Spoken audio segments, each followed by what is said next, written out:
Olá, a paz, queridos, tudo bem? Olha só que reflexão extraordinária. No mundo natural, vemos para crer. No reino, cremos para ver. É como se a ordem fosse invertida. A simplicidade desse fato nos coloca num termo muito complexo, porque não é o que vemos que afirma a segurança dos próximos passos, mas é o que cremos. Porque a fé ela está sempre um passo à frente. Ela está sempre posicionada além do que se pode justificar com meros esforços humanos. Talvez planilhas justifiquem a vida de muitas pessoas, mas o Espírito Santo ele está além disso, ou seja, por mais organizado que você seja, e seja organizado, você vai encontrar nessa organização sempre um espaço para glorificar a Deus e encontrar argumentos de fé além do que você pode justificar pela lógica humana. Ou seja, toda a organização precisa de um espaço para que o Senhor venha e seja o Senhor na sua vida, além da sua medida. Que o Senhor possa te abençoar com essa palavra.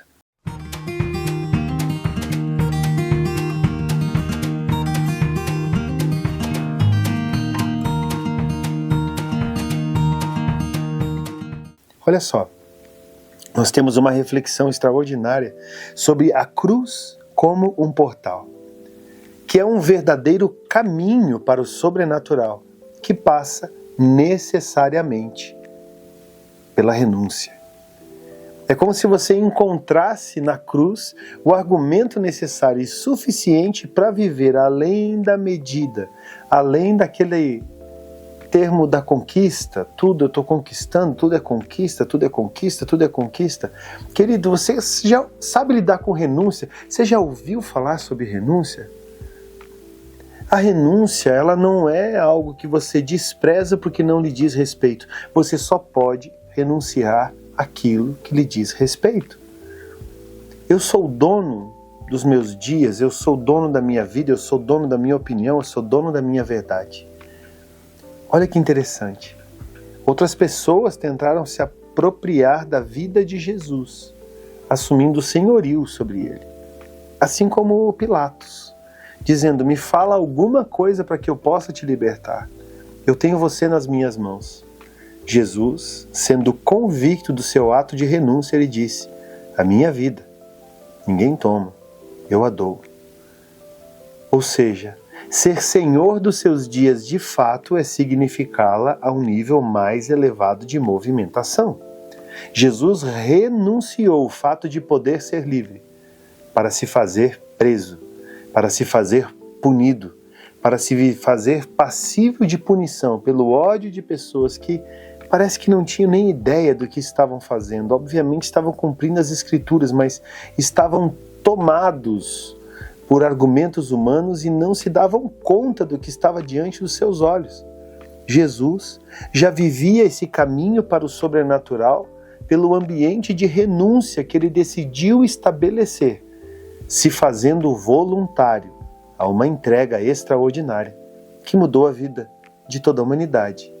Afinal de contas, só estamos nesse ano porque temos a referência do ano zero, do Marco Zero, o ano do nascimento do nosso Senhor Jesus, o nosso Salvador. Mateus capítulo 16, versículo 24 diz, se alguém quer vir após mim, negue-se a si mesmo, tome a sua cruz e siga-me. Ou seja, há uma sequência. Você quer seguir a Jesus? Tem certeza? Tenho. Igual fluxograma, né? Passa para o próximo estágio. Negue-se a si mesmo. Negou? Neguei. Passa para o próximo estágio. Toma a sua cruz. Tomou a sua cruz? Tomei. Agora você pode então seguir Jesus. Se quiser vir após mim, negue-se a si mesmo. Tome a sua cruz e siga-me. Olha que interessante. O sobrenatural ele não é um atalho à renúncia. Ele é a própria cruz. Porque viver o evangelho do reino é perceber a autoridade da cruz no meio disso. Ainda existe uma cruz. ainda existe um desafio, ainda existe um lugar de renúncia, um lugar de entrega. E podem falar o que falar sobre o Evangelho do jeito que for. A cruz ainda existe. Quer vir após Jesus? Negue-se a si mesmo. Tome a sua cruz e siga Ele. Pronto. Muitos querem poder, autoridade, muitas coisas relacionadas a isso. Agora, poucos entendem a autoridade da rendição. Poucos entendem esse caminho para o sobrenatural que é causado pela rendição. A cruz, ela nos mata. E é o Espírito quem nos ressuscita. E não adianta querer fugir da cruz, porque ela faz parte do pacote. Ela ainda está ali. Talvez você tente às vezes escapar disso. Tente escapar de pessoas. Eu aprendi com meu pastor, ele disse, ninguém pode se crucificar sozinho. Você precisa de algozes. Você precisa de gente que vai te colocar na cruz e te crucificar, inclusive. Você não consegue fazer isso sozinho, você não consegue fazer esse movimento por você mesmo. Você já tentou? Imagina a logística da coisa. Aí você pega um prego e prega uma mão, pronto, a outra já ficou solta, já não serviu. A cruz é vulnerabilidade, é rendição. Jamais tire a semente de quem está plantando coisas contra você. Jamais tire o argumento. Deixa apedrejar, deixa bater. Deixa vir com tudo. Não fica se justificando. Entra num lugar de convicção e caminha nesse lugar de cruz como um portal. Entenda isso. Você está sendo forjado pela autoridade que vem da obediência. Essa autoridade ela não vem dos seus argumentos, do quanto você está disposto a se defender. Esposas que vivem se defendendo dos argumentos do marido, o marido que vive se defendendo dos argumentos da esposa, o funcionário que vive se defendendo dos argumentos do patrão, do empregador, o empregador que vive se defendendo dos argumentos do empregado. Você que congrega numa igreja e vive se defendendo por causa dos argumentos do pastor. O pastor que vive se defendendo por causa dos argumentos da ovelha. Não dá certo. Não é uma vida de rendição. Numa vida de rendição, as suas opiniões importam. Mas sempre filtre-as. Filtre-as com as lentes do Espírito Santo. Com as lentes do Espírito Santo você vai filtrar e você vai entender a vida segundo a ótica do Espírito. Se você, no excesso de desculpa, de argumentação, de justificativa, não está somente saciando a sua própria mazela, a sua própria questão, que já deveria ter ficado para trás, ficar defendendo a sua reputação, entenda uma coisa, vai muito além disso. Vai além de carências, de questões que estão impregnadas na vida, que por algum motivo já deveriam ter ficado para trás.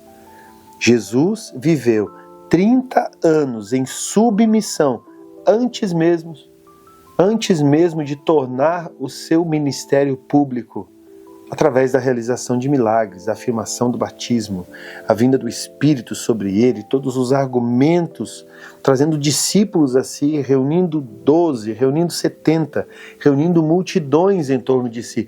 Antes disso, os registros são de obediência. Ele foi, voltou, fez o que precisava fazer. E ao fazer o que precisava fazer, encontrou em todos esses argumentos o que ele precisava para se fazer sujeito e submisso. Esse contexto também passa por um lugar de exposição pública, pois quando foi exposto, continuou realizando a vontade de Deus, fazendo com que a sua renúncia, a sua própria questão, se tornasse um argumento de uma vida sujeita ao Pai. Jesus fez algo sobrenatural. Nós precisamos ter certeza de que não haveria a descida do Espírito Santo em Atos 2, em tempos de Pentecostes, se antes não houvesse a obediência do Cristo, que suportou e obedeceu. Filipenses capítulo 2 fala sobre isso. Eu te convido, depois você ler, abrir Filipenses capítulo 2 e entender a autoridade de quem se esvaziou e renunciou e obedeceu até a morte. e morte de cruz. Não é perder o significado pelo sacrifício de Cristo, mas é encontrar na sua própria vida, na sua própria rotina, um termo sacrificial. E nesse termo sacrificial, você poder desfrutar do que isso significa. Porque você se tornou agora a oferta. Você se tornou quem vive completamente para Deus e não deixa para depois. Entender essa dinâmica é viver e às vezes até se perguntar: o que tem impedido você de viver isso? O que tem impedido você de viver renúncia? O que tem impedido a sua vida de entrar nesse lugar de renúncia e começar a transitar na humildade do Senhor? Eu ouvi uma vez de uma pessoa muito querida, há muitos anos atrás, já idoso, antes de partir e estar com o Senhor. Ele me disse: Pastor Israel, eu hoje me sinto muito melhor do que quando eu era jovem. Parece que na velhice eu consegui diminuir o ritmo de tantas coisas, que na minha juventude, na minha meia-idade, eu ainda era tão arrogante. Eu ainda caminhava de uma maneira tão arrogante. E eu me arrependo de não ter vivido isso antes, porque é tão bom, é tão gostoso. Eu pude reparar danos históricos na minha caminhada, com pessoas, ainda tive tempo de fazer isso, mas poderia ter feito isso antes. Olha que interessante. Quando você entende e faz a reflexão necessária para entender as estações e caminhar nas estações de forma correta, você revisita até o tempo. E ao revisitar o tempo, talvez você possa encontrar nisso coisas que te impedem de viver. Ternura, por exemplo, empatia, sensibilidade, coisas relacionadas aos outros. Assim como você pode viver isso daqui a 30 anos, no tempo melhor da sua vida, um tempo mais maduro, ou você pode viver isso agora. Assim como eu me deparei esses dias na fila de um caixa de um mercado, com uma pessoa que com certeza já beirava os seus 80 anos e ainda destilava a amargura a todos que estavam à sua volta. Não sei se por debilidade, por doença ou simplesmente por uma dor existencial que jamais foi significada pela fé por Jesus Cristo, que é quem coloca tudo isso em ordem dentro do ser humano. Compreenda, o poder do alto, ele só repousa sobre quem se abaixa. O poder do alto, ele não é um argumento de afirmação de arrogantes. O poder do alto, ele não é o poder de afirmação de religiosos. O poder do alto, ele não é a afirmação daqueles que nas esquinas estão orando, com o rosto desfigurado, estão jejuando em alguns lugares, dizendo que estão entrando em alguns lugares em Deus. E para isso eu preciso que... Não. O poder do alto, ele vem sobre quem se abaixa. Sobre quem se abaixa, sobre quem decide dobrar os seus joelhos, se sujeitar a Deus, encontrar um lugar aos pés do Senhor. E quando encontra esse lugar aos pés do Senhor, coisas sobrenaturais começam a acontecer. E você já não consegue mais nem justificar, porque tem certeza que é Ele que está governando. E a sua obediência elevou o nível de rendição. E você agora se tornou um novo homem, uma nova mulher. A expressão de Paulo sobre isso é uma angústia de uma oração que ele faz em Filipenses. Ele começa a discorrer isso no capítulo 3 e vai até o capítulo 4 dizendo: eu gostaria, eu anseio, eu espero em algum momento, de alguma forma, ele diz, ser achado em Jesus. Ele não espera a bênção, ele não quer o carro, ele não quer a casa, ele não quer ir para Disney, nada contra. Vai para Disney, um dia eu vou também. Ele não está falando disso, daquilo, dessa conquista, da outra. Ele está falando assim, olha, se em algum momento alguém olhar para o Senhor, eu quero ser encontrado lá. Eu quero ser achado em Jesus. E isso acontece em Gálatas 2:20, ele fala, não vivo mais eu. Ou seja, assumiu a responsabilidade de viver isso de uma maneira transcendente, além do contexto humano. O batismo, esse batismo, é uma morte que antecede um voo muito mais alto. É como se você decidisse diminuir para crescer. E quando você diminuir, você vai encontrar no Cristo a expressão da ênfase na missão dele. Você sujeito a isso só vai desfrutar. Em nada vai ficar de fora. E eu tenho certeza que o Senhor vai te conduzir a esse lugar, deixando verdadeiras oportunidades para que você possa diminuir, visitando seus sentimentos e suas expressões, tomando a sua cruz e indo além, caminhando, seguindo a Jesus como deve ser. Deixa nos comentários aí, eu vou seguir a Jesus, tomando a minha cruz, aquela que me cabe. Amém? Que o Senhor te abençoe com essa palavra. Não deixe de compartilhar ela com outras pessoas, não. Vai ajudar a fazer com que o Evangelho chegue a mais e mais pessoas através dessa comunicação. Que Deus te abençoe.